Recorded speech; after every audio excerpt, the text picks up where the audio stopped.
faculty members, students, and participants joining this lecture online and offline. Herewith, not to further delay, let us start the lecture. We do hope that all of us enjoy and attain meaningful insight from this general lecture. May God bless all of us, and thank you very much.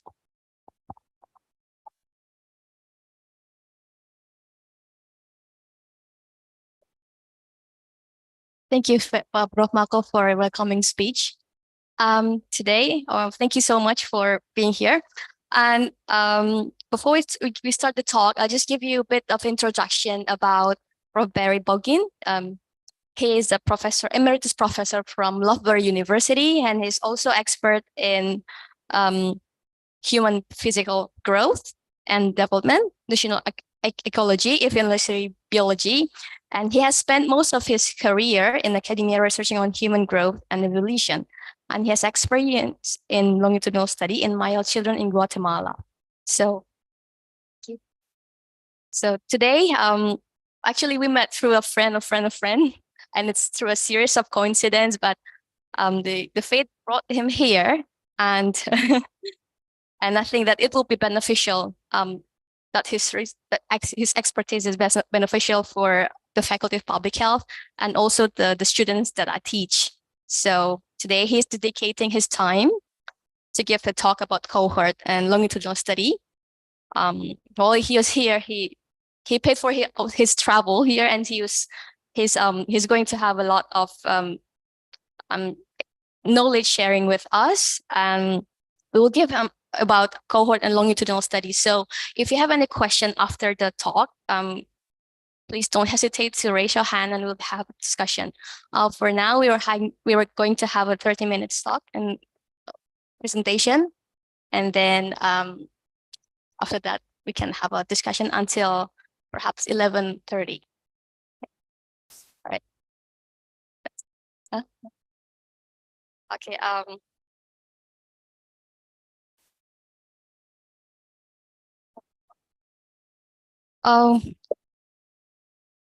Before we start, sorry, we have another additional agenda. Before we start the lecture, we would like to, Prof. Mako to give a little gift to Prof. Barry. I will give it to you. So we can take a picture. Just a little. Thank you so much.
Thank you so much, Mako, for coming.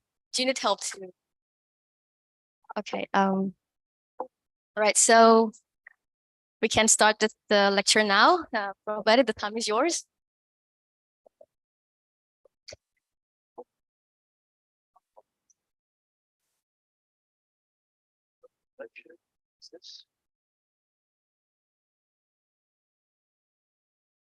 Yes, good. Selamat pagi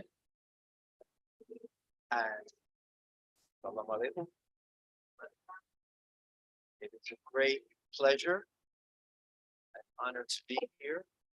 I thank the Dean, Lori, all other colleagues for being here, and especially all of you to be here. It's very good to be here in Indonesia and to be here with you this morning. So yes, a little hard to see maybe my images. I'll explain this photograph later, but these are children in Guatemala being measured for height and other anthropometric measurements that I'll talk about in a moment. So as the dean said, it's very important in epidemiology and public health, and really in any research with human beings, to connect the research with the people and also with the policymakers, government and private policymakers that influence the way we live. We all want to have a better world, a more happy world, and we have to work together if we want to have that better world. So this is how I got here from the United Kingdom. I was born in the United States, from America. I was born in the city of Philadelphia, not on the map, but I went to live in the UK, in England, in 2007, and I'm still living there. So I went from Loughborough by plane. Actually, I flew somewhere here, changed planes, and then came to Jakarta. Okay. This is where Loughborough is. Loughborough, of course, is the center of the universe. It's a small town. You'll see it in a moment, maybe 50 or 60,000 people, primarily a university town. It's 2 hours north of London. But here, it seems London is the little village and Loughborough is the big city, but it is the other way around. So Loughborough University is a new university. It only became a university in 1966. Before that, in the 1920s, it started as a technical school, mainly learning about applied engineering and sport. It always has been the best sport university in the UK, and now it's the best sport university in the world, according to some of the lists of best universities. So sport is very important. Both the practice of sport, many world-class athletes come to Loughborough to train because we have some of the best facilities, but also the teaching of all aspects of sport. I am part of the School of Sport, Exercise, and Health Sciences. So we have physical education, we have sport management, sport business, sport, and everything. The town of Loughborough it's not a very old town. There have been people living there for more than 1,000 years, but the town itself is only about 250 years old. It was a market town, and it was before the railroads, before the trains. The rivers and canals were the way that people and goods were transported. And we have one of the largest canals goes right through Loughborough, the Grand Central Canal. Today, it's mostly used for pleasure. And every year there is a canal festival. So people take these small boats and go up and down the canals. And in the center of Loughborough, there is a market. And almost every day there's some kind of market, food, antiques, clothing, something is there almost every day, but it's a small place. I like it. Okay, before I talk about longitudinal studies, just so we all understand my perspective, I just have a quick view of human growth and development. And what I'm showing you is this painting. It's a painting of Sir George Clive and his family with their Indian maid. The Clive family made a fortune from tea plantations in India, British tea. And George Clive lived in India. And when he came back to England, he brought not only his family, but also his Indian maid. But what this painting tells us about human growth, I think, is more important than it tells us about British tea and colonialism. And it does tell us a lot about colonialism, which of course is important in Indonesia as well. What it shows us here is there's George Clive, there's his wife, and there is their child. How old do you think this child is? How old? 5? Actually, the baby is only 18 months. Yeah, I know. It's not correct. This is not the correct size of an 18-month. You can't see it because of the zoom information, but there are little feet, little shoes at the bottom. But there you go, little shoes there. But an 18-month-old cannot do this. This type of painting is very common in Europe during the colonial age. What it shows is here's the next generation growing up. And the next generation is being supported by the colonies, being supported by the maid. And notice that the maid is the shortest person in the painting. Now, the maid is wearing very nice clothing and lots of gold in her hair and gold bracelets, gold earrings. But still, she is the shortest person, showing that it's the colonies that support the colonizers. Also note that George Clive and his wife are the same height in this painting. He's leaning over. She comes from a more powerful family. He married into a more powerful aristocratic family. And the fact they're the same height shows that she is as powerful as he is.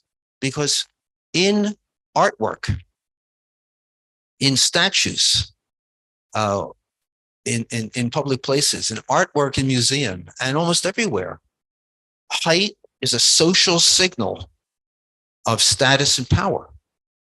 Now, being taller is not better.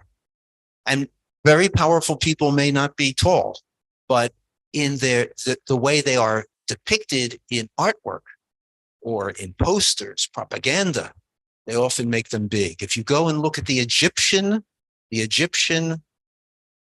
artwork, the pharaohs are always gigantic. And the royal families are always depicted as taller than the common people. So what I'm trying to say is that my view of growth is a biocultural view of growth. We can't just see physical size, height, or weight, fatness, just as a biological characteristic. It's also a reflection of the social world that we live in. So how do we study growth and why do we study growth? The how is that as public health, epidemiology, medical, and I am an anthropologist. Anthropologists have been studying human growth for hundreds of years, measuring the size of people. We study growth in a holistic way. That means we study everything.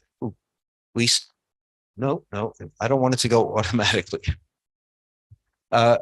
Growth is a reflection of the society. There's a famous expression, growth is a mirror of the society. So when children grow better, not necessarily taller, but when children are healthy, it reflects a healthy society. When children are not healthy, there's something wrong with the society. Why do we study growth? To understand the biocultural. And we always have to think of human biology and human culture. Our societies always are interconnected. You cannot separate them. We are cultural animals. Okay. So let's talk about Cohort and longitudinal studies. What are they and how and why do them? Okay, so some words. A cohort is a group of people who share a common characteristic or experience within a defined period of time. So a cohort could be currently living people who were exposed to a drug or a vaccine. And then you want to follow them and see, does the vaccine work? Are there side effects? Or anything else that you might be interested in? Or people who were exposed to a pollutant, you know, like Bhopal chemical factory fire, and those people in India. Follow the children, follow the adults. What happens to them? That's a cohort. Or people who undergo some sort of medical procedure. You can also have a more general population, like a birth cohort, all the people born in 1 week. There's a famous study in Johannesburg, South Africa. It was called the birth to 10 study, then the birth to 20 study, because it was a group of people born just after apartheid ended. They're called the children of Nelson Mandela. A group of children born at one hospital in Johannesburg in 1 week, and they've been followed every year for the past 20 almost 30 years. So that's a cohort. Okay. So that's what I'm saying here, a birth cohort, people born in 1 week or 1 month or 1 year. In the United Kingdom is famous for cohort studies, birth cohort studies. There are at least, 1, 2, 3, 4, 5, 6, 7, 8 cohort studies still going today. The oldest is the Hertfordshire cohort study. It was a group of people born in 1 year back in 1937, I think. Yeah, about 37, and they're still being followed today. Of course, many have died, but some are still alive. And every year or every 2 years, they are remeasured to see how they are. The Medical Research Council, National Survey of Health, the 1958 National Child Development Study, and the most recent is the Millennium Cohort. In other words, babies born in the year 2000, and they're being followed every year or so often. And they're being followed for everything, for height, for weight, for health, for education, for their experiences, when they get married, their children, you can study anything you want. In these studies, longitudinal cohort studies, you measure the same individuals or visit or interview the same individuals on at least 2 occasions, but you may interview them on 30 or 40 occasions, or as many as you have time and money.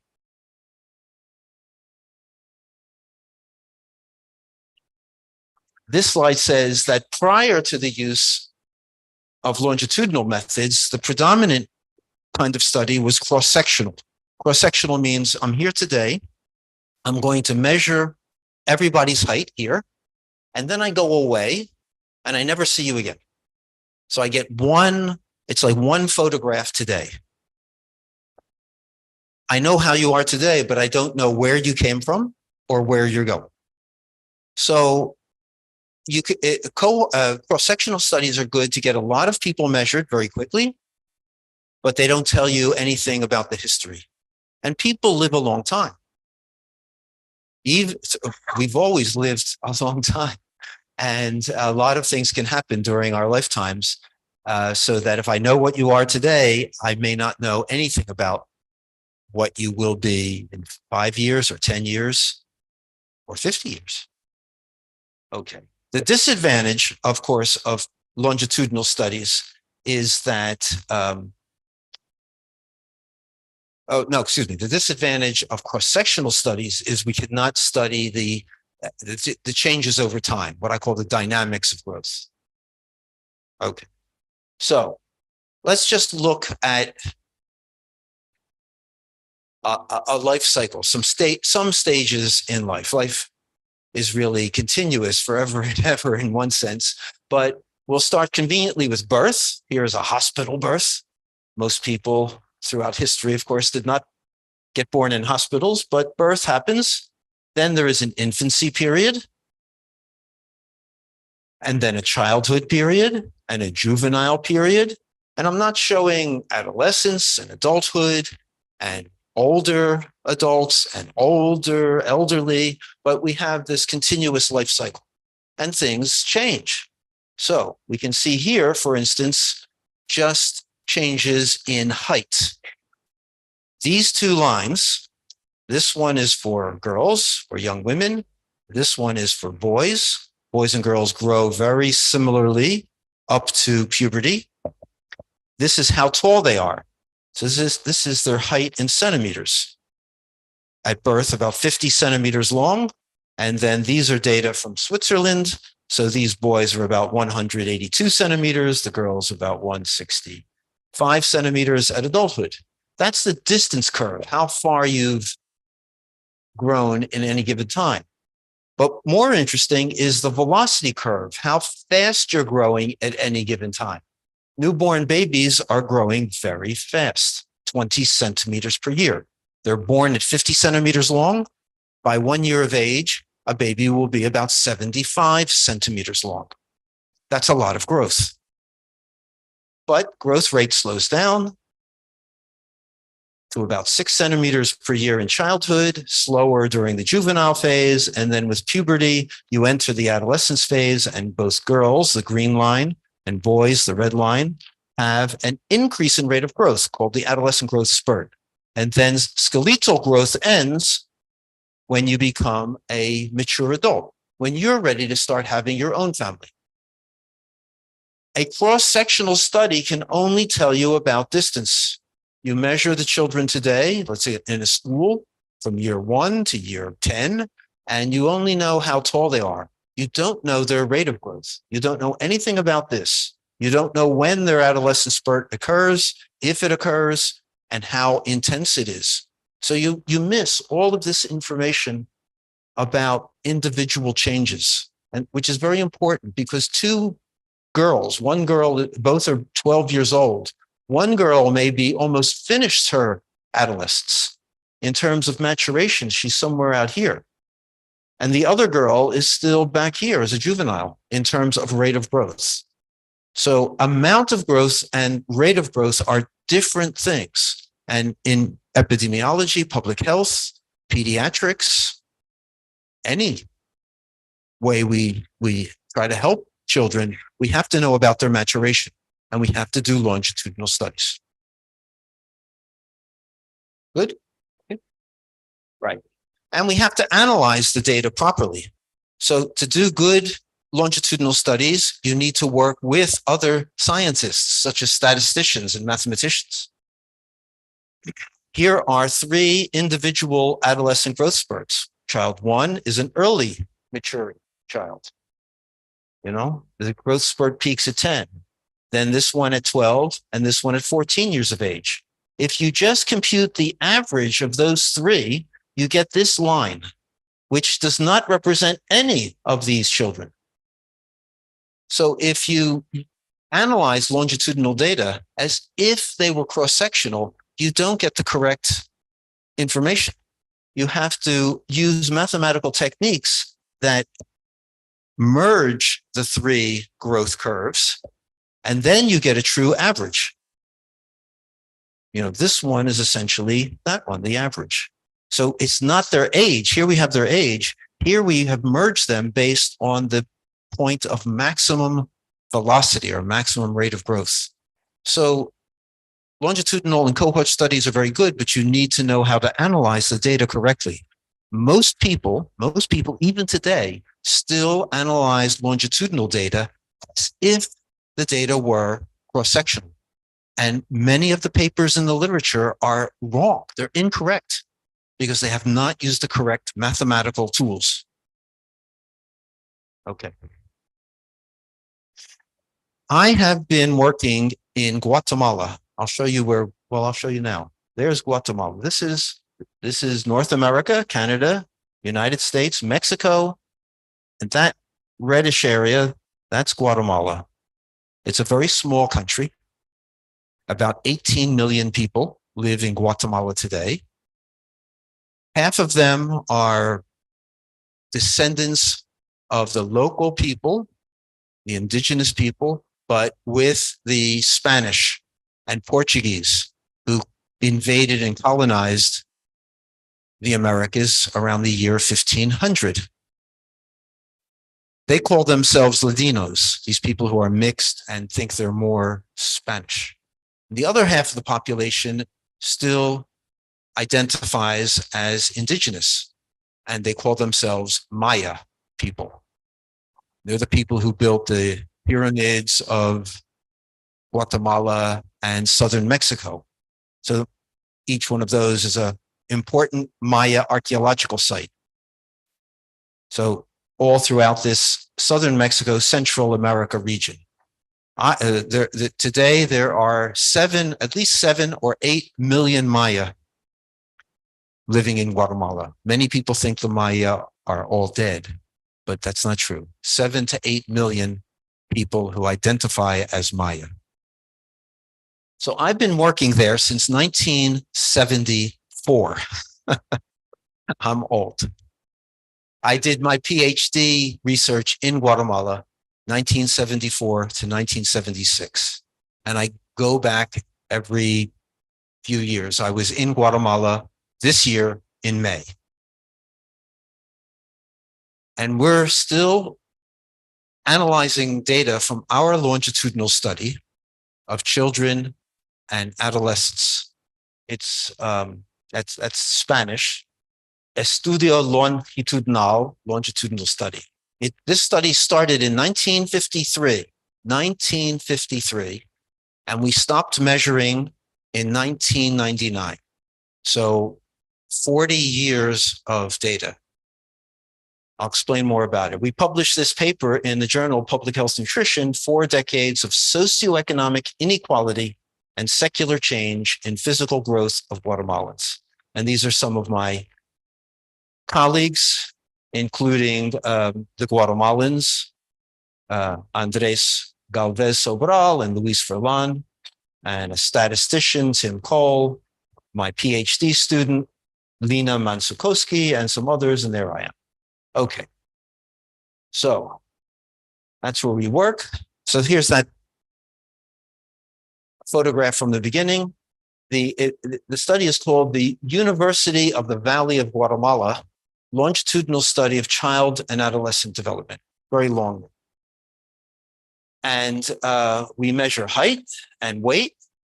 We measure grip strength, It's a good overall measure of physical fitness. We look at dental eruption, the eruption of the permanent teeth, and of course, fatness. And I'll show you some others in a minute. Here we are measuring skin folds. So we measure the circumference of the arm, we measure the tricep skin fold, and we measure the subscapular skin fold just below the shoulder blade.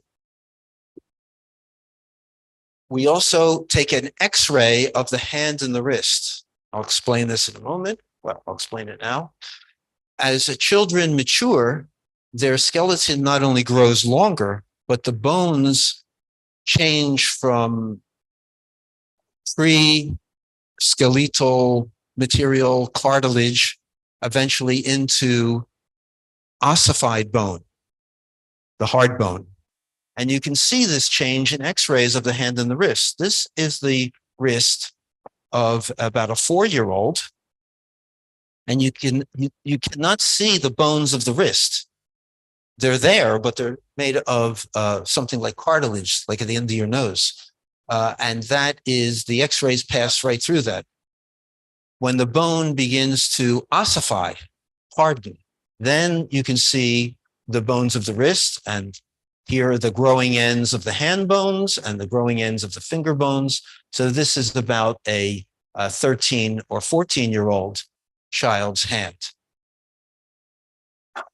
Skeletal maturation sometimes is fast, and you have a early growth spurt, or slow and a late growth spurt. And you can see the rate of maturation in the formation of the bones in the hand. There are 28 different centers of ossification in the hand and the wrist that can be observed. And there are ways to calculate a skeletal maturation score. So one child, two girls might be both 12 years old, but the slow maturing child will have a skeletal maturation of 10 years. And the fast maturing girl, 14, even though they're both 12 years old, according to the calendar. So we get these, we have two ages. We have a calendar age and we have a biological age. And that's important to know. And you can only, you best understand that from a longitudinal study. So we take these x-rays of the hand and wrist every year to see the changes. Okay, the children are also measured for two different mental tests, cognitive tests, basically a type of IQ test and a type of reading ability test. So we have both physical growth data and cognitive data. We measured in many different schools, primarily in 5 schools. One was the American School of Guatemala. It charges a high tuition fee, so it's mostly wealthy families who sent their children to the American school. We measured in 2 Catholic schools, a girls' school and a boys' school, that charge money, but not so much money. So they're sort of middle class. Also at a state school in Guatemala City, the capital, Guatemala City, the state school does not charge any money, but it does cost some money to attend the school. The children have to have nice clothing. They have to buy their school supplies. Many people in Guatemala cannot afford to pay for those things. So it's a low socioeconomic population, but not the poorest. And we also, some of the children attending this school lived in communities like this, where there was no electricity and no water to the house. The children had to go to a public source of water and carry water back to the house. Of course, the rich people and the middle class people have big houses, automobiles, water, everything. And finally, starting in 1979, we started measuring in a Maya school, not in the city, but only 25 kilometers outside. And you can see the difference between the Ladino children, they wear Western style clothes. The Maya children, especially the girls, wear traditional clothing, handmade clothing. And this is a very poor community, very low economic status. So what does our study add to the world? We have, what does it say here? 157,000 cross-sectional sets of measurements. That is measurements of how many times we measured people between 3 years of age and 19, mostly between age 7 and 14 years of age, because we go to schools. We have over 40,000 sets of longitudinal data, meaning either the same child measured 2 times or up to 14 times over 14 or more years.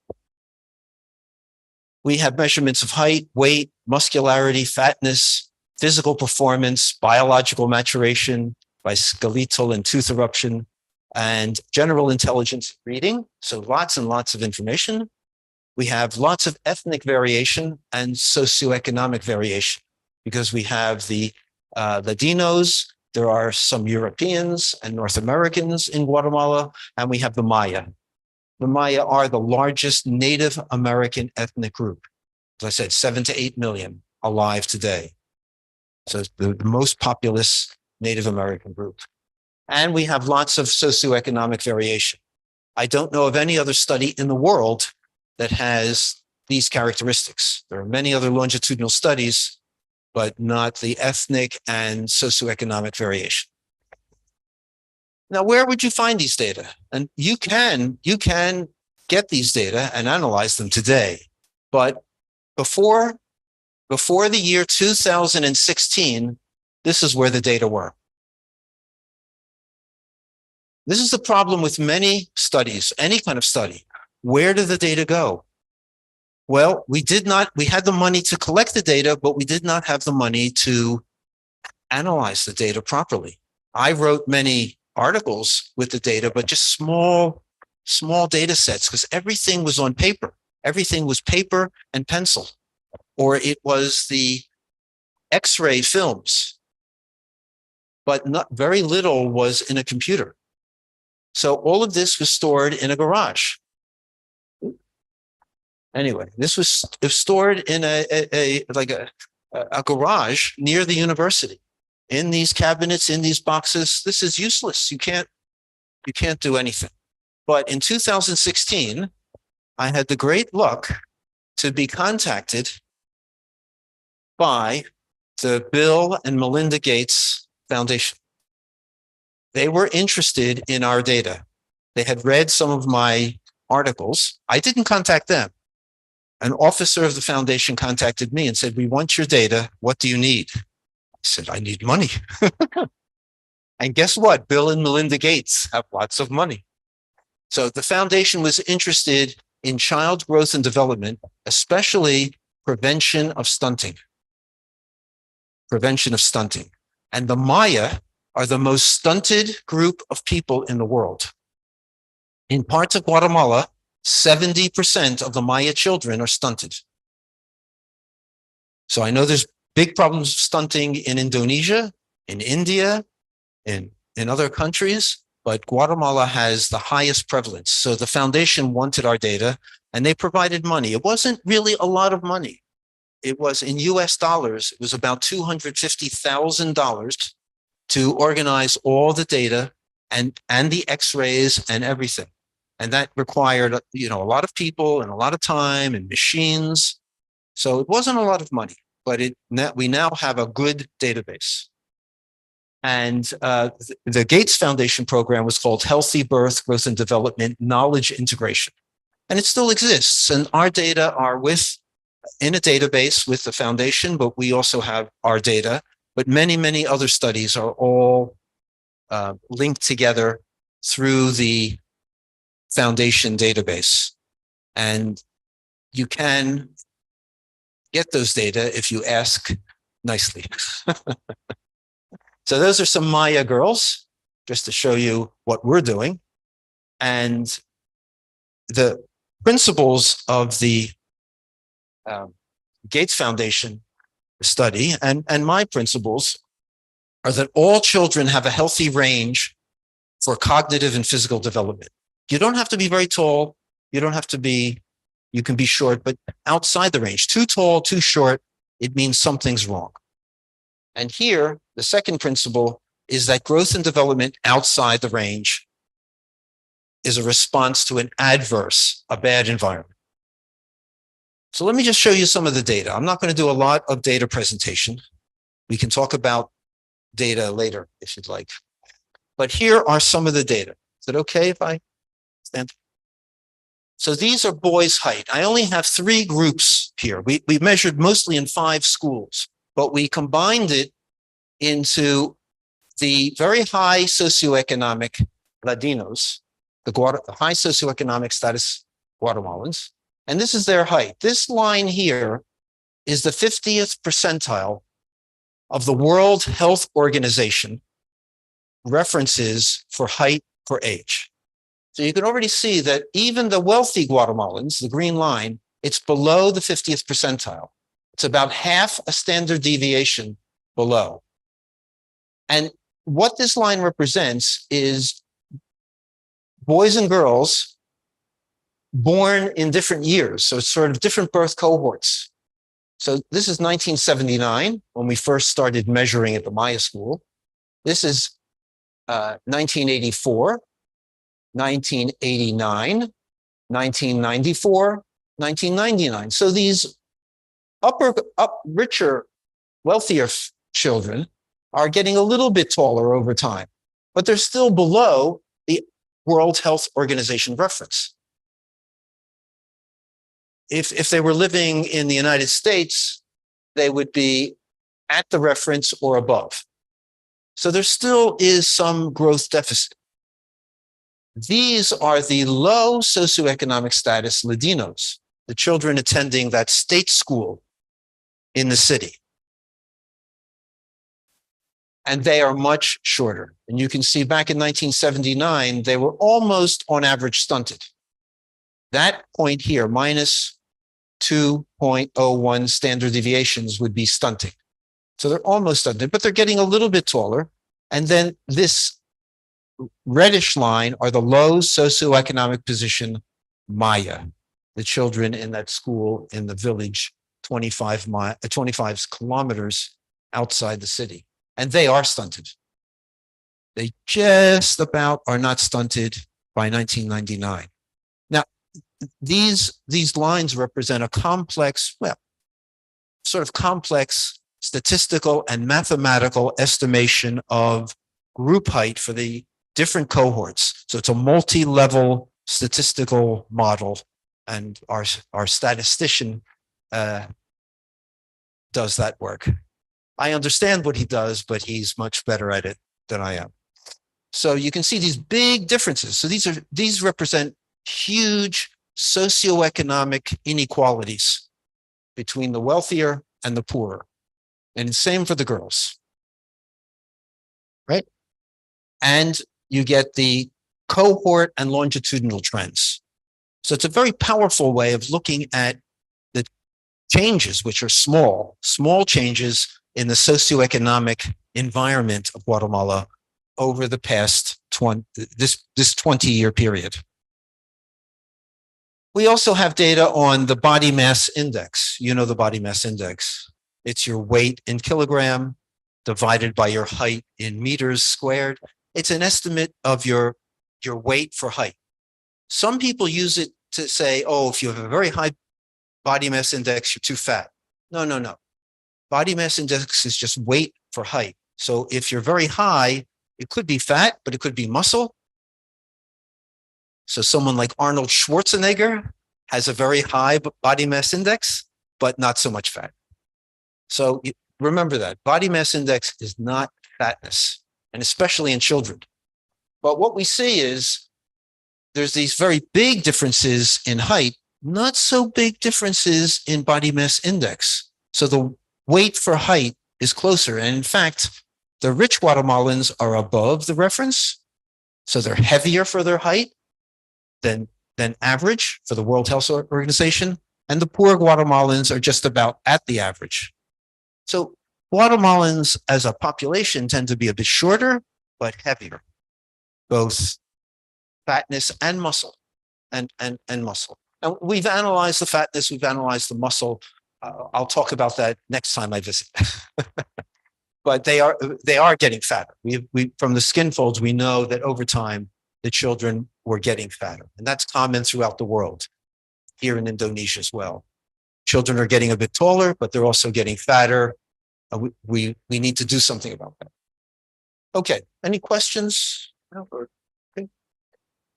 Okay, so I also, to explain these socioeconomic differences, you can look at the money, you can look at the occupation, education, healthcare. That explains some of it. Nutrition explains some of it. But differences this big are not just nutrition or infectious disease. Look, even the rich Guatemalans are below the World Health Organization reference for height. Why are they below?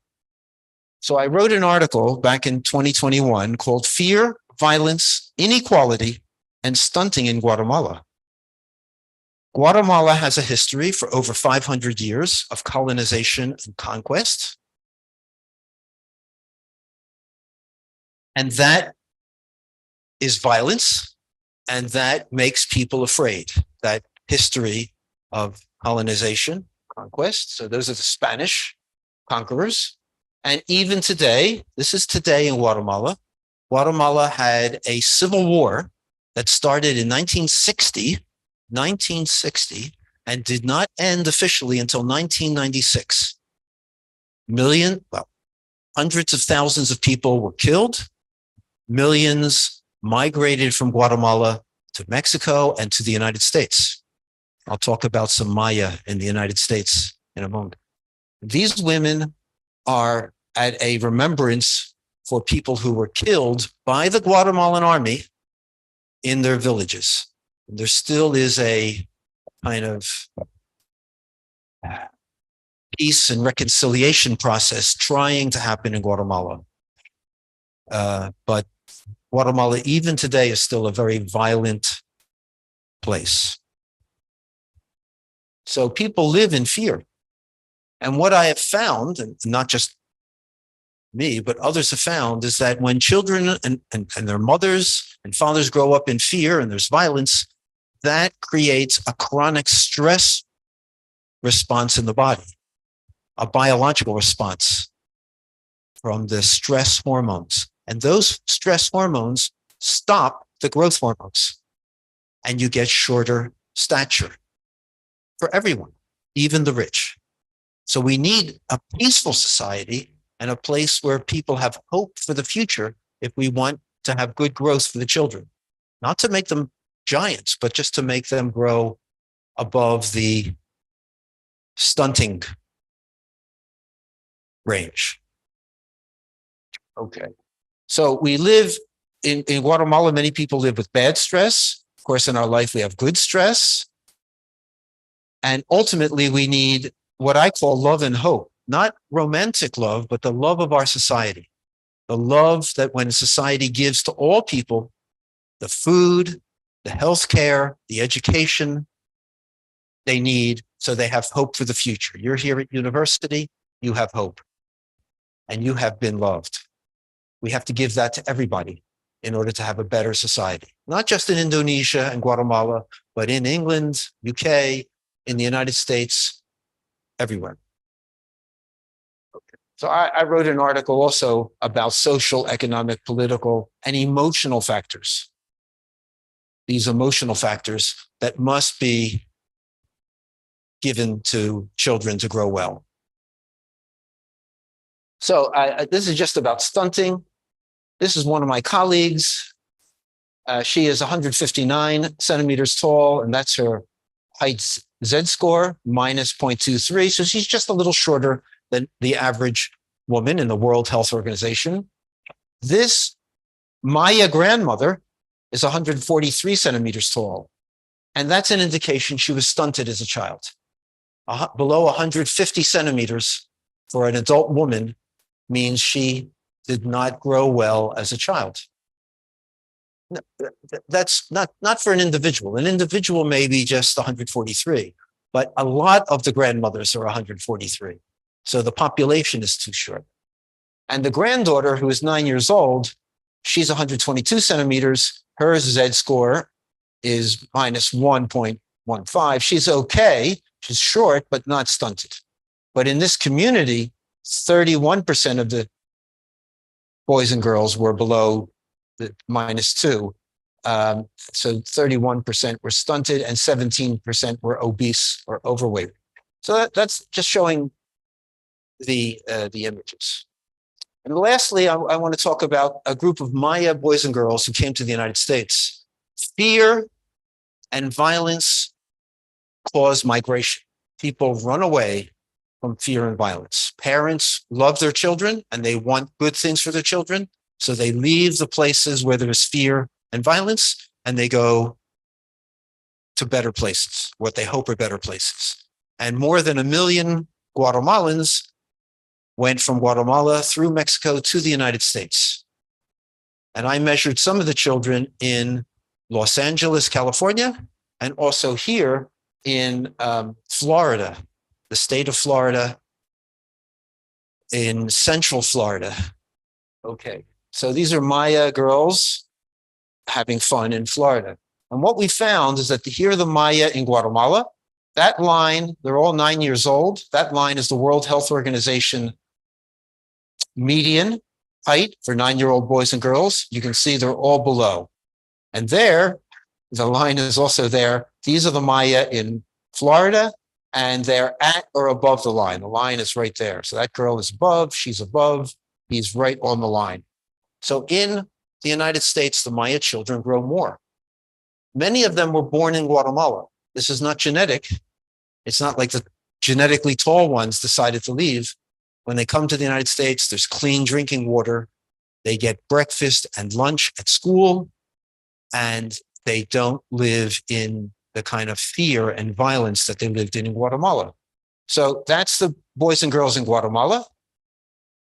That's boys and girls in the United States in 1991 that I measured, and this is the year 2000. So the longer they stay in the United States, the taller they're getting towards the median height. Okay, finally, how do we connect all of this information to policymakers? Well,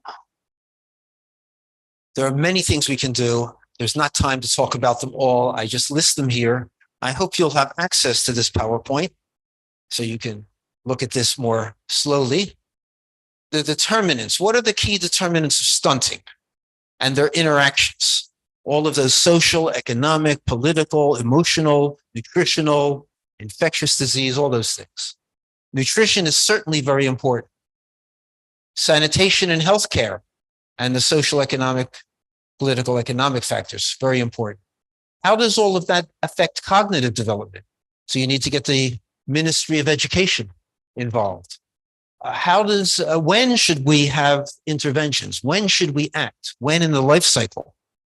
Pregnancy, infancy, before school, during school, adolescence.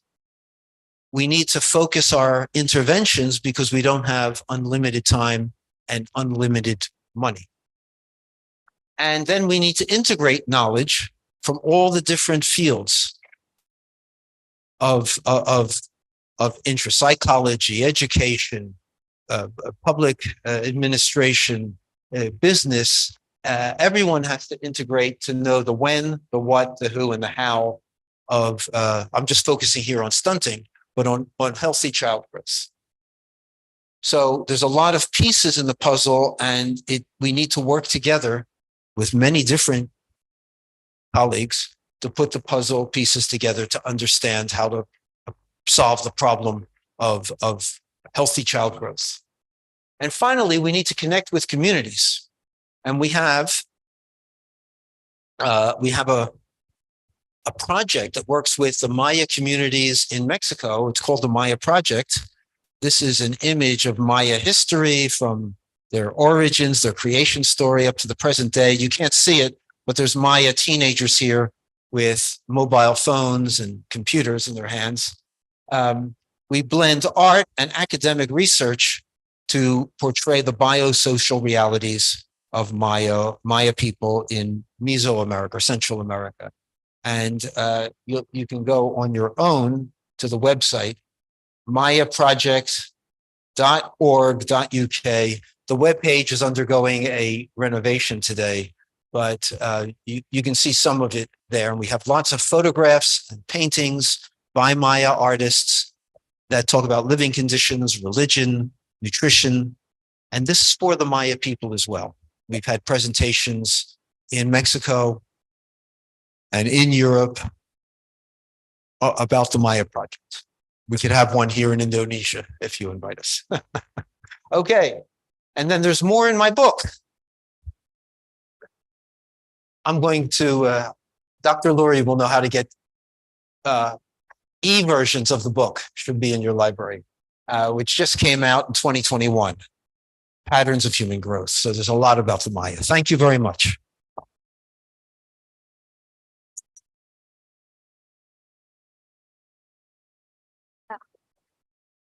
Thank you so much for the very insightful presentation. As I'm sure that everyone here, as a public health practitioner, this is a very relevant issue for all of us. And as a very short person, the talk about growth and about height is always leaving a very strong impression to me. So thank you for sharing this with us. But Dr. Laurie is a healthy person. So you don't have to, bigger is not better. She's the best. Thank you. So I think many of us are want to ask questions to Prof. Barry. So I would ask Mas Ali. Yeah, Mas Ali will be helping you to lend the mic so you can ask a question to Prof. Barry. So if anyone has a question, please raise your hand. And also, I want to say hi to everyone in the Zoom chat room. There are about how many people joining? 169. So there are 69 people on Zoom joining us today. Thank you so much for your enthusiasm. And if there's anyone from Zoom as well, if you want to raise a hand, or anyone here, but I would like to prioritize the one who has made time to come here and to see the lecture in person. If anyone has a question, or, oh yeah. Ibu Fatima from this side is going to ask question.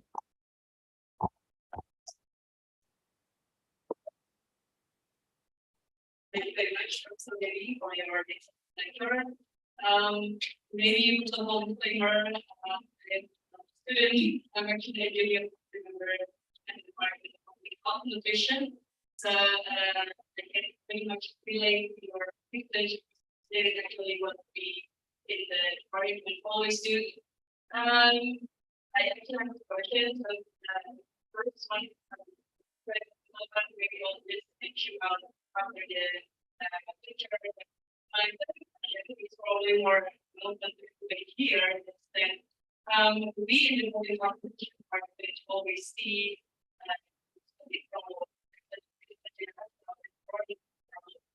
so if this duration of the patients nowadays are accepted, then they most likely produce something that I can also pretty much not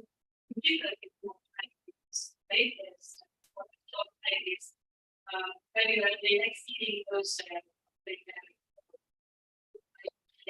one area of study to implement the speed of visions peace and also being able to study we had another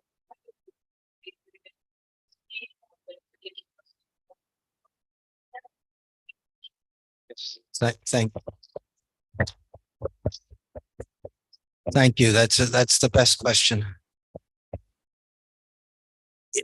Stunting is intergenerational, and both laboratory research with monkeys, for instance, shows that one insult to a pregnant monkey mother will cause low birth weight of her babies.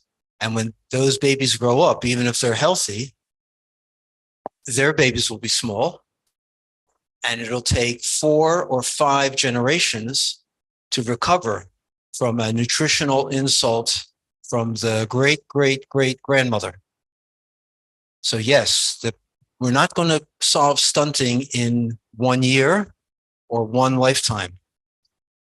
And what I showed, for instance, the curves of growth from 1979 to 1999, there was a slight increase because there are different generations of students. That's called sometimes a secular trend. It's a slight change over time. And that's because of the intergenerational problems. In human beings, that intergenerational change can take 5 or 6 generations as well, just like in the monkeys, in the experimental monkeys. But human generations are very long. So the work we do today may take 100 years. And that's what happened in Europe, for instance. In the year 1900, the Dutch in the Netherlands were the shortest people in Europe. And today they're the tallest in the world, 123 years later. They had a very strong positive secular trend in height. And it was mostly due to improvements in living conditions, into a fairer, more equal society. And of course, that took money, high taxes. But the Dutch today have the best some of the best living conditions in the world.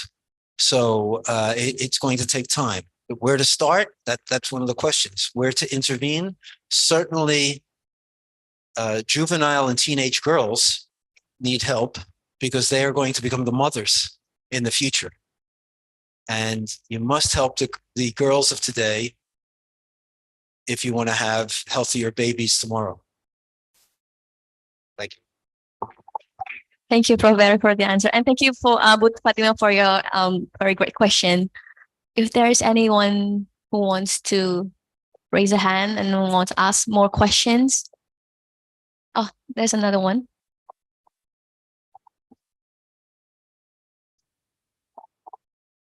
Good morning, Professor Walker. I'm a very major great.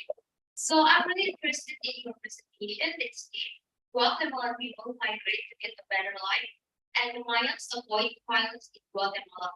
But as far as I know, there are also stigmas for immigrants in America that affects housing and employment, for example. So there's also a poverty problem, and how does this impact the Guatemalan children's health? Is it still related to their height that hasn't reached to WHO standard importance? Thank you.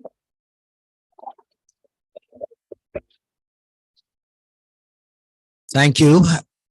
Another wonderful, important question. Yes, as I showed, even the Maya we measured in year 2000, so now it's 23 years ago, but they're still below the World Health Organization median height. And yes, the Maya in the United States do face discrimination and poverty. Most of the parents work at lower income jobs. For instance, landscaping, garden maintenance. So these are lower income, but many of the children are getting better education. I know of two Maya children of migrants who have PhDs today. So things will get better, but it takes time.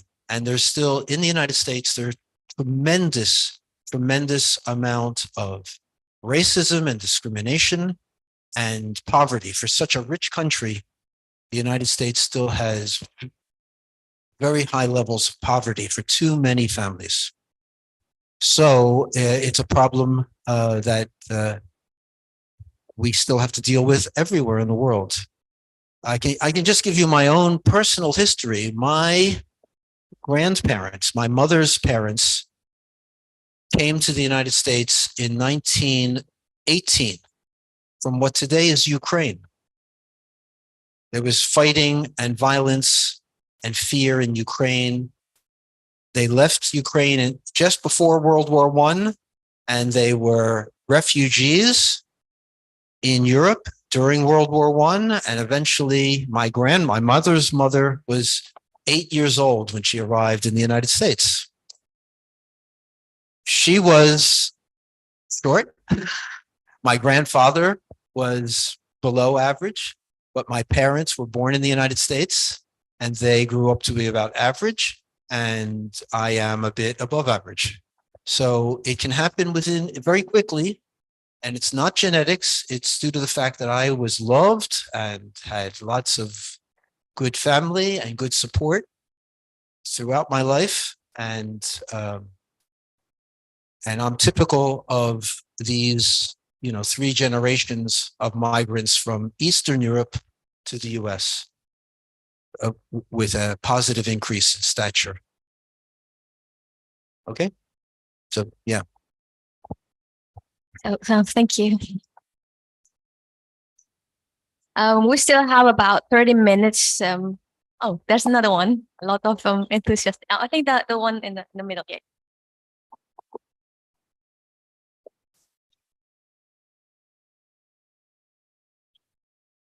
Good morning. Very again. I'm Ismaya, one of the public health. I have an interest with your presentation today. Thank you so much for explaining to us. My question is there any specific way to explain to the community to raise their awareness about the birth of their children, as we know that there are many different culture in Indonesia and different knowledge that the parents have or thinking about the child birth. Also, from your research, is there any physiological pictures that can affect to the children growth, such as maybe a good enough rest? Because I have interest with the topic, how the like maybe like how the good night, good enough rest, and the determinant factors to children growth for peace.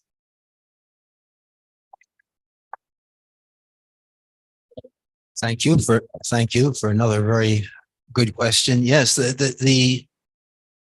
the growth spurt, that increase in rate of growth during adolescence is unusual.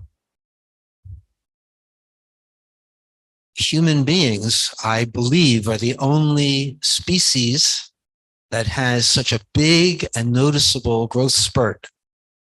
The other apes, for instance, the orangutan here in Indonesia, have been measured. They don't have a growth spurt, not in the skeleton. The males do have a muscle spurt when they mature, but not in the muscle. And the male orangutans get those big, some of them get those fat pads on their faces. So that biologists call those social sexual signals. So you know an adult male orangutan because of his muscles and his unusual looking face.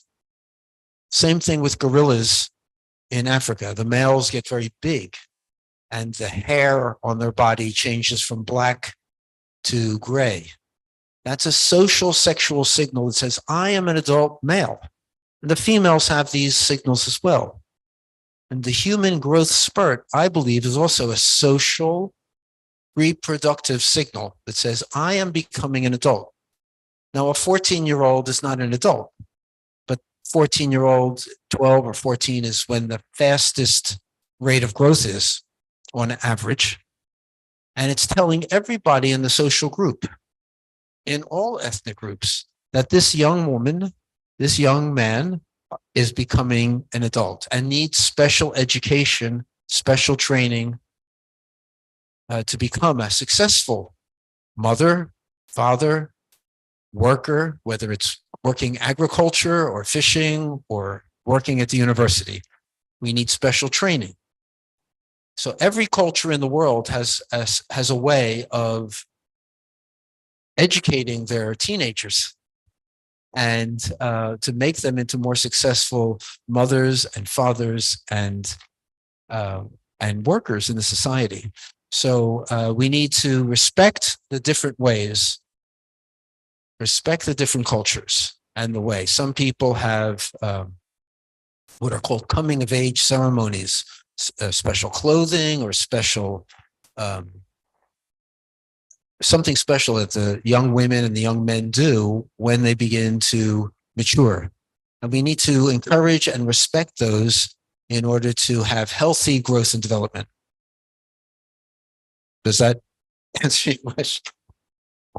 Thank you for the answer. But maybe I just want to follow up to that question about how you, because I think she asked about how to raise the awareness of the people in the community, because I think what we have, the problem that we have in Indonesia is that we, in some communities, we don't know that stunting is a problem. It's fine. Look at you. Everyone is short here. Like, it's not a problem. So that's how can you share more experience about how you do that? People in Guatemala say the same thing. They say, look at my baby, it's so fat, it must be healthy. But we say, but it's very short. And then they say, that's not a problem. Remember, bigger is not better, but very slow or very poor growth is a problem. And it affects not only the body, but the brain and cognition. So we need to explain in culturally appropriate ways what good growth is. And that's where we need to work with other colleagues. For instance, it might be a marketing problem. We need to work with people in the business school to work on marketing campaigns. We can explain why a certain kind of car is better than another car. So we need people who understand those marketing strategies to work with us to explain why stunting is a sign that there could be problems in the future, schooling problems and such. But also we need to educate ourselves. With other colleagues, with the Indonesian Pediatric Society, a group of us did a study of child growth in different communities. For instance, in Timur versus Bali. Well, there was more stunting in Timur, less stunting in Bali. Bali is, of course, wealthier because of the tourism. But it's not just the money, it's also that the children there, the Indonesian pediatricians did the measurements. The children in Bali see the taller tourists and wealthier people, and they have a vision of the future that's different than the children and the parents in Timur. So we talk about the community effect on height. If you do live in a community where everybody is this height, you say, I'm normal. And if you live in a community where people are taller, you want to be like the taller ones. And I'm not saying that you can change your height just by thinking, but there are hormonal effects, neuroendocrinological effects of social networks. We know about this in fatness. It's well known that if your friends are fat, your risk of becoming obese is elevated. It's just like music. If you like the Beatles, you talk to people who like the Beatles. If you like the Rolling Stones, you talk to a different network. If you like to smoke, you go with your friends who smoke, and then you get heart disease. Okay, so we know about these networks for other aspects of health. We're showing that these networks exist for physical growth and height as well. So it's not a simple problem, and we need to work with, as I said, maybe marketing people, public health people, network statisticians, and everyone in order to have a campaign to improve health, not just make children taller, but improve their health and hope for the future. Thank you, Prof. Barry. So the idea is we have a lot of homework, and especially one of them is to work really well with the public health communication specialists. I mean, I think many of us here probably have the expertise to do that, and yeah, I think we kind of know about that. We've had that for so long, but yeah, thank you for raising that up. And I saw one hand up. Yeah, please.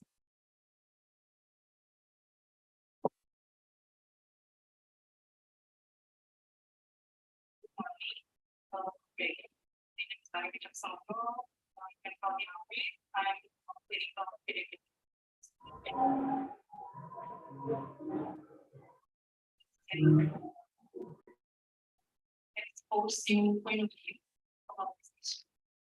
Insecurities from pandemic corruption, violence, and platforms, inadequate and inappropriate.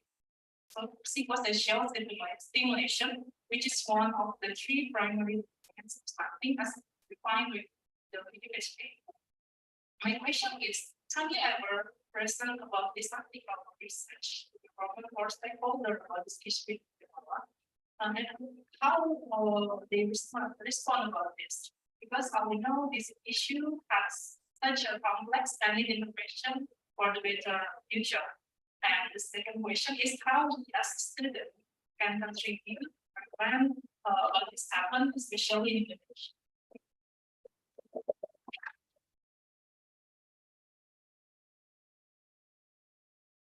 Thank you for another wonderful question. I think, if I recall, the first question was, how do people respond to the sort of psychosocial? Yes, people are responding slowly. If you read the World Health Organization explanations of stunting, it's nutrition, infectious disease, and inadequate psychosocial stimulation. If you read it carefully, I think what they really are saying is bad parenting. Bad parenting. So we like to blame the mother. It's easy to blame mothers for everything, right?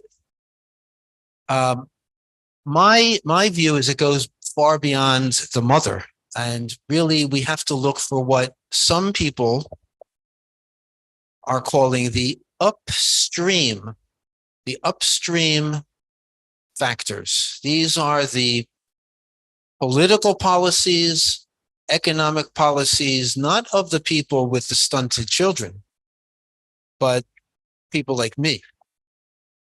How do the people who have some influence in the society, how do the politicians and the people who support the politicians, how do the owners of the businesses, how do they treat the poorer people? So again, in a country like the Netherlands, if you are a Dutch citizen, not an Indonesian migrant to the Netherlands, but if you're a full Dutch citizen, you get all kinds of benefits. Mothers get more than about a year work leave with full support. Fathers get something like 6 months. Social security is very high. So people live with this kind of security and hope. But that's not true in the United States. Most people do not get any parental leave.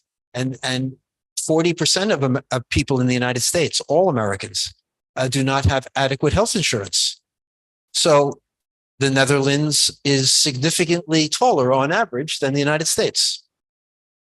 It's reflected. That's the mirror for society, is why we study growth. So people are very slowly reacting to it's not just me, but other people, our approach to talk about these upstream economic, social, political factors that need to change in order to improve life for everyone. The second question was? Can you repeat the second question? I didn't write it down. Can you repeat the second question?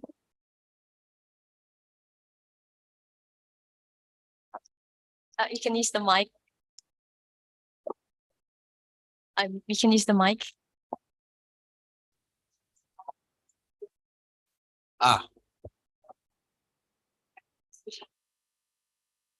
Yes.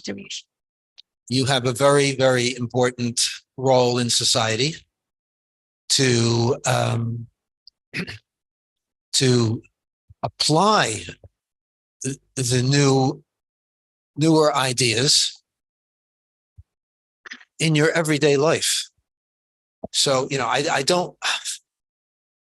I don't want to get too personal, but you need to support the policies of the government that you think are the appropriate ones. You need to let me give you an example from Guatemala. Guatemala just had a presidential election. It was actually the runoff between the top two candidates, and the anti-corruption candidate won the election. his life has already been threatened by the other political groups. If he survives, he will become president in January. I don't know if he will survive. There is a lot of political assassination in Guatemala. So it's what the students and the people of Guatemala have said, we've had enough of the old system. We want a new system. And we want more fair government, and we want more equality. Let's hope that the man who just won last Sunday, survives to become president. That's what you can do. That's what people everywhere in the world can do. Support those kinds of political changes. Thank you, Prof. Barry, for the answer. So, so the ideas. Yeah. So, what we can do for now is that you know that there's a lot of similarities between Indonesia and in Guatemala, and I think that's how you think we relate to his presentation. We are academics and we present evidence. We propose recommendation, but sometimes it's not always working. There's low responses, and sometimes, like Prof. Barry said, it's the political will. So it's also a very tough question. What can we do as a student?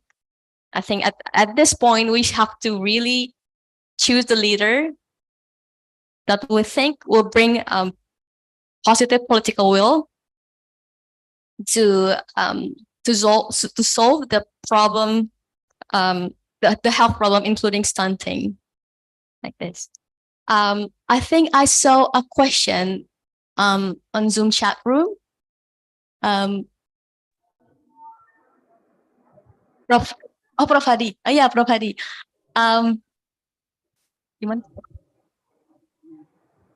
Hello. Please unmute and please give your question. Hello. Can you hear me? Yeah, we can hear you.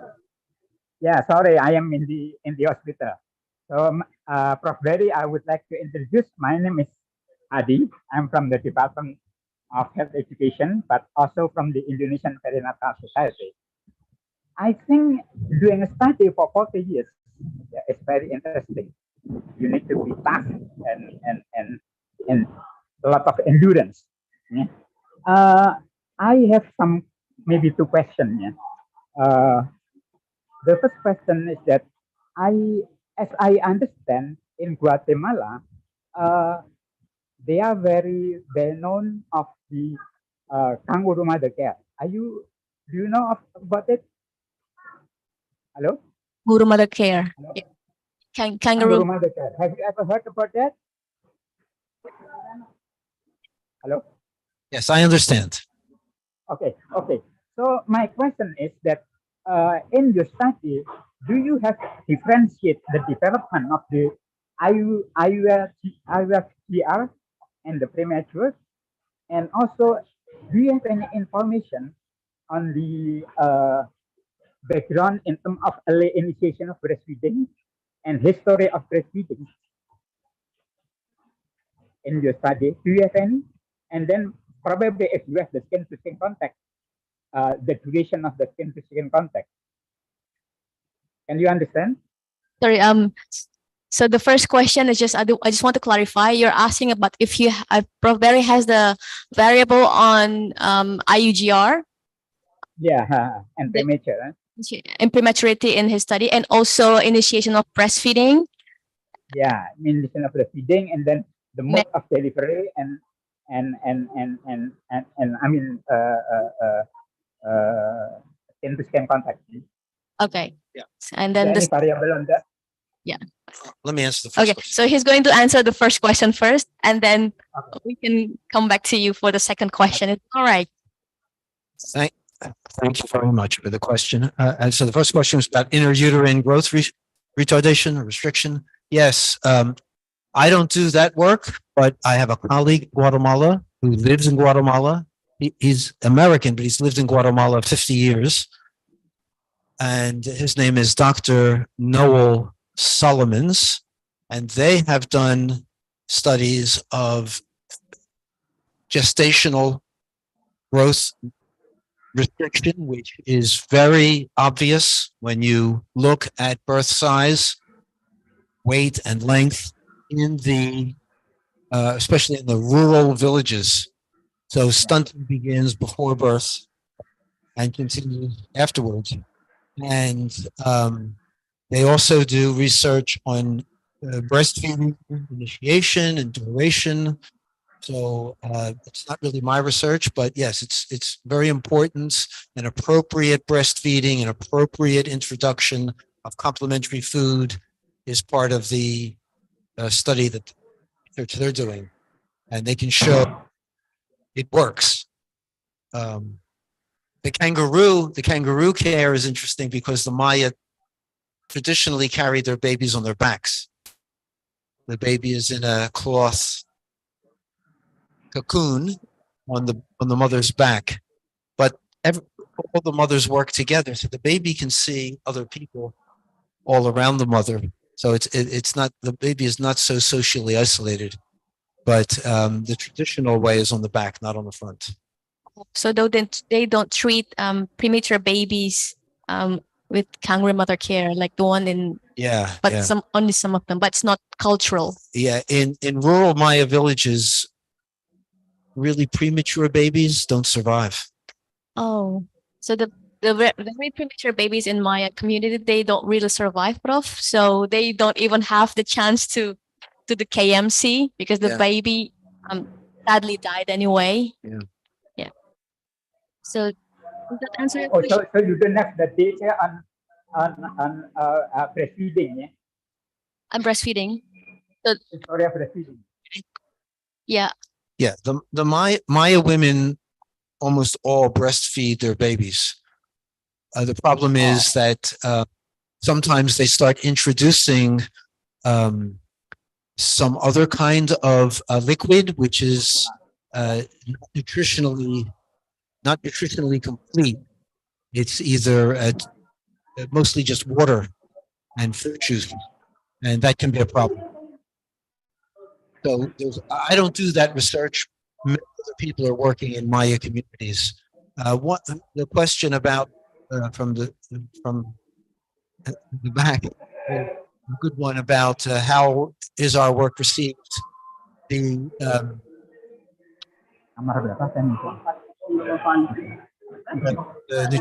nutritional supplementation companies, of course, want to make money, so they're preventions, and they don't really care about our psychosocial studies so much because that does not sell a product. We have to work with it.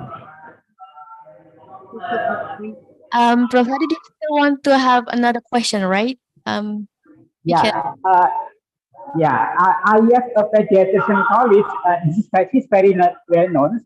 Her name is Dr. Natalie Karpak from Bogota. Do you happen to know her?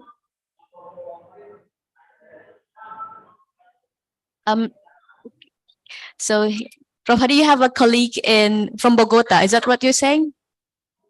Yeah. Her name is Natalie Karpak. So she's one of the founder of the Kangaroo Mother Care. So I asked him whether he knows her. Oh, so do you happen to know her? He has no idea. Natalie Karpak from Bogota. Karpak.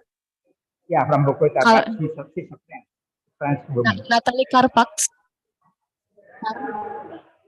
Natalie Karpak. It doesn't. Natalie, but maybe you can connect her to him, just in case. Maybe they have something in common and research together. Okay, thank you very much. Thank you very much. Get to know you. I'm sorry, I'm still in the hospital, so thank you for sharing with us. Okay, and let me. For a question. Have a good day. Okay, so we still have like about 15 minutes. If you haven't still had any burning question, there's another question. Oh, from Zoom, there's another one. Okay, and we go back to you after that. Oh, but I cannot see it. Would you be able to read that for us? But we are going to answer one question from Zoom chat. And yeah.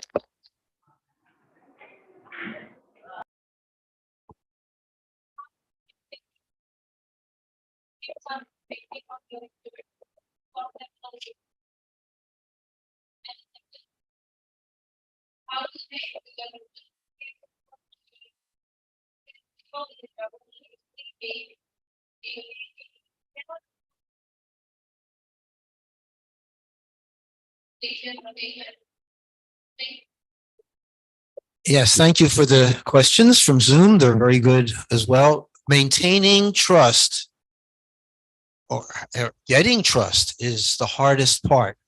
And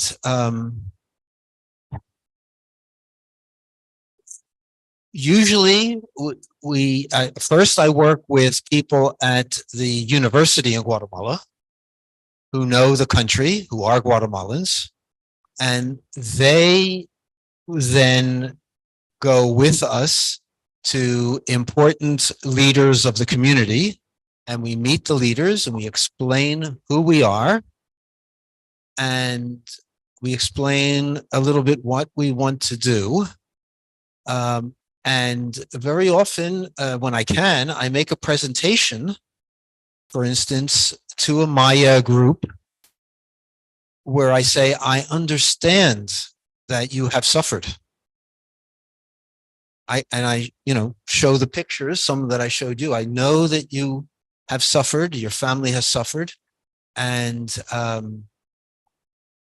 let's try to do something to stop the suffering. And all the people in the village understand that.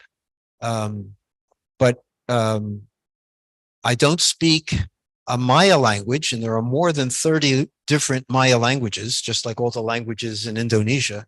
But I speak Spanish, and most of the Maya also speak Spanish. So we communicate through a common language, and that's one way I get help. Also, all my children are adults now, but when they were young, I brought my children to Guatemala, to the village, and they could see I have children too.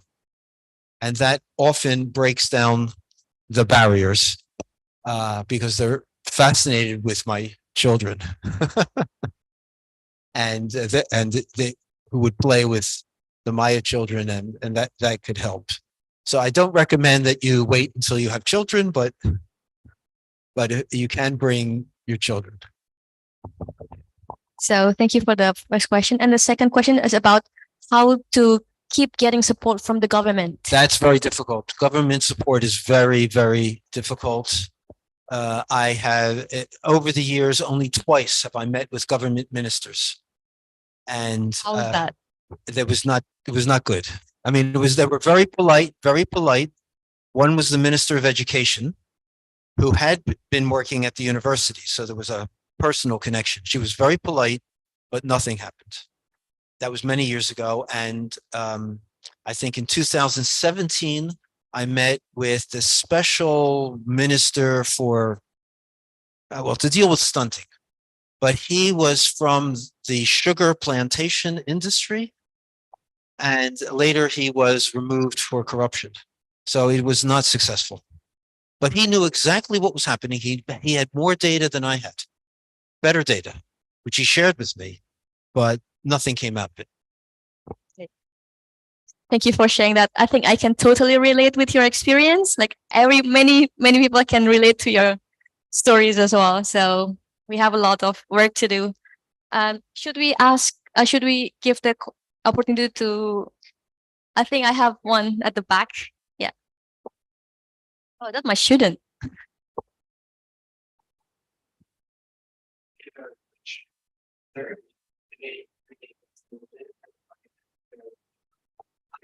To be the attendant, and I've just skipped the article case section.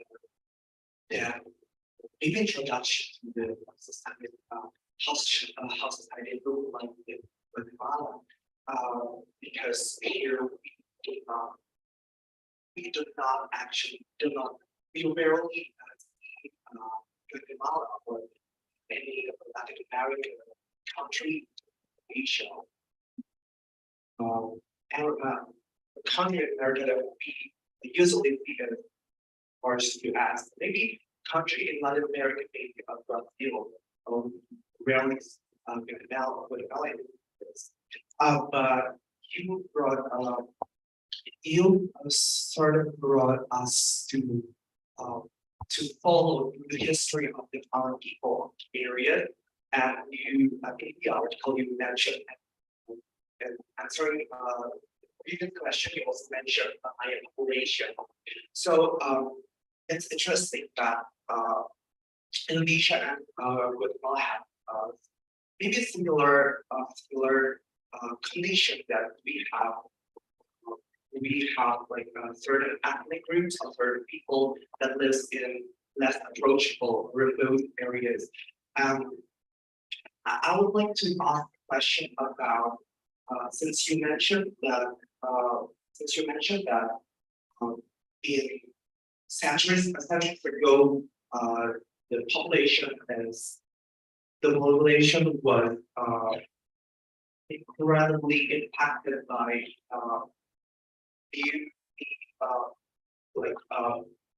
diseases, chronic infection diseases.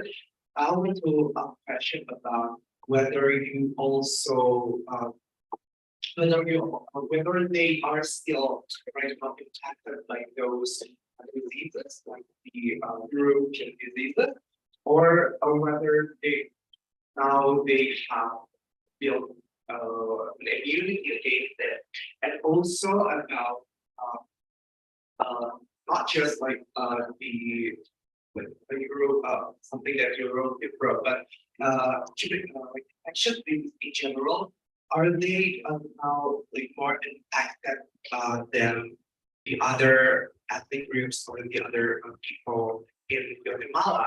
And my second question is how do we Indonesians and maybe if they have built if they are if they have built immunities or if they have built certain like health strong enough good enough health system there, how do we can also apply this approach of building health systems in the community of remote people to ethnic groups living in remote areas in Asia. That is a good question. Okay, thank you, Melvin. So just before Robert answers the question, can I please ask for your cooperation to just keep it down a bit, so give respect to the people who are giving question and also to the guest, so that we can concentrate on the discussion. Did you catch the Yes, question? I understood the questions. Thank you very much for those questions. Of course, wherever Europeans went and invaded and colonized, they brought with their diseases. We know today that 90% of the population of Mexico and Central America was reduced, mostly due to infectious disease, between the years 1500 and 1600. So in 100 years, 90%. In the Maya area, there were probably 20 million people in 1500, and there were only 2 million left 100 years later. And the population has recovered some, but not completely. So, of course, there's the natural selection immunity, the survivors, but a lot of immunity to infectious disease is not just biological. It's not just genetic. It's learning how to live with the disease. What are the symptoms and what are the treatments? And it takes hundreds of years. The Maya have, let's say, adapted, but because they're poor, because of poor nutrition, and I know you want to go. It's time to go, but just please, if you could pay attention just for 2 more minutes. Thank you. Because of all the problems they still face, there's a lot of infectious disease, morbidity, and mortality in the rural areas. And that's true around the world, even in the rich countries. In the UK and in the US, the lower income groups and the people of color in the UK and the US suffer higher prevalence of everything, chronic disease and infectious disease. And during the pandemic, this COVID pandemic, the morbidity, mortality rates were higher in the poor people. So it's an old story that goes back hundreds and hundreds of years. The best thing is not to look for special, genes or something for immunity, but to improve the quality of the living standard for all the people. That's the best immunization, improve living standards. So improve water, sanitation, healthcare delivery, education in schools. The best prevention for everything is girls' education. Better educated girls become mothers with more understanding of the options, and their babies have better health. So the fact that there's mostly women here, I'm very happy, because you can spread that message to everyone in Indonesia.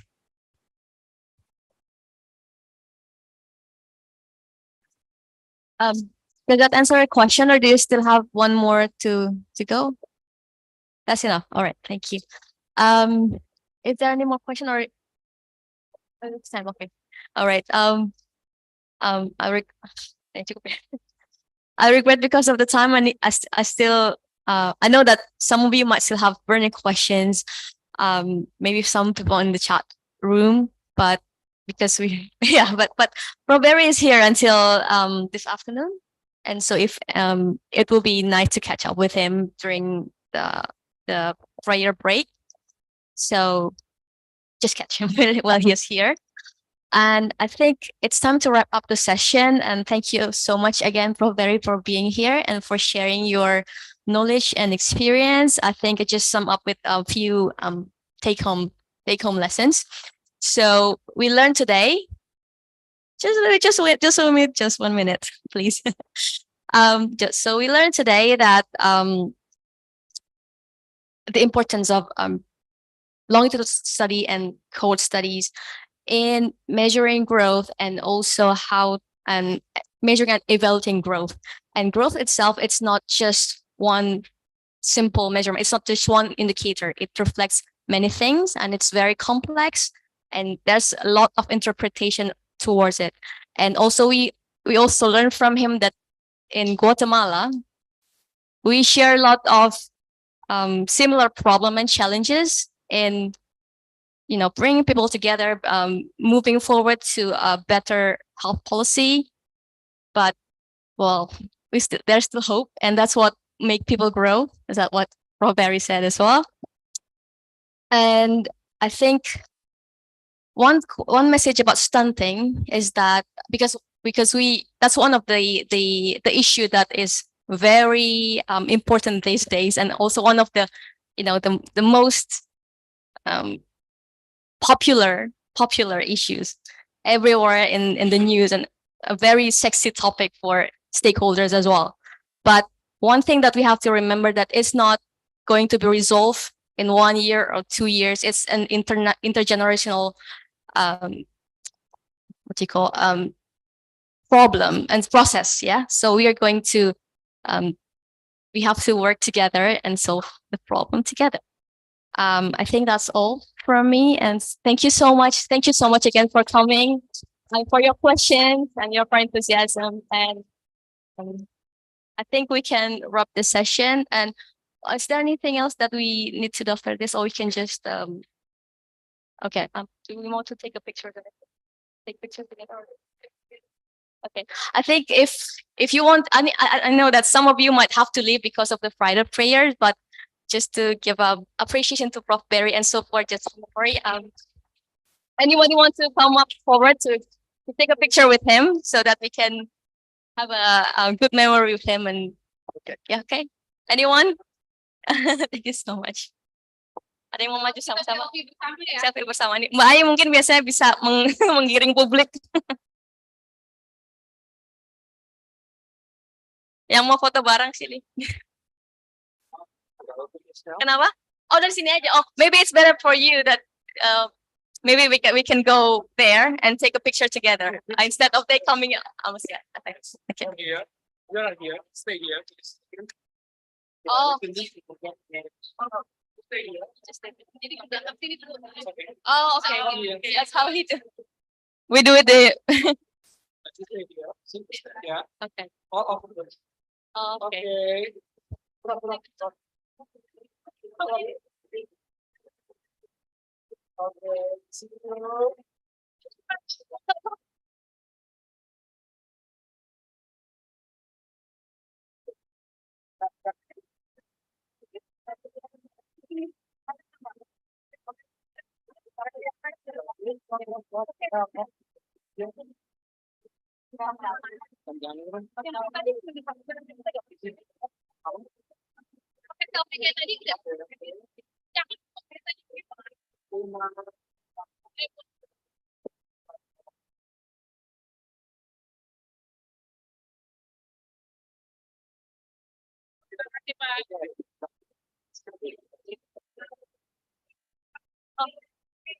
Oh, yeah.